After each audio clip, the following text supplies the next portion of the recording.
Next up is a big announcement they made was with the iPad Pro. Now the iPad Pro also is going to be supercharged by the M1 chip as well, same as what happened with the iMac that they announced with the iMac. And this is going to mean, it's going to be much better performing. So if you want to do editing, you want to have you really want to use this as like for a studio, for editing quality, and it's going to be much, much more efficient. In addition to this, something that really is a game changer is the new ports that they put in the iPad Pro. So with the iPad Pro, videos, if you did any sort of Photoshop, large files like that, a little slow on the data transfer, but now it supports Thunderbolt 3 as well as USB 4. And that is really, really going to speed up the data transfer time. Data transfer time is going to make that much more efficient.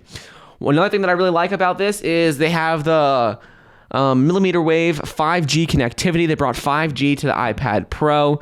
And this, while the 5G model and like having 5G would reduce battery life a little bit, I think it's still really important because speeds up times, and that will be really important as well.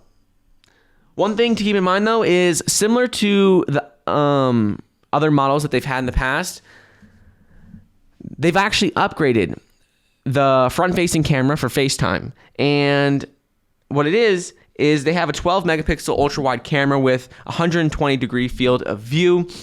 Something that is really, really cool about the camera is that the camera will automatically pan to follow you around during video calls with a new feature called Center Stage. So during the event, they showed a screen where if there's one person in the picture, the camera follows them around. And if there's two people or someone walks in, the screen will actually expand. The field of view would actually expand to get both people in it and follow both people around. If there's three people, it'd follow all three people. So that's pretty exciting. That's really cool to see that. I haven't seen that in any other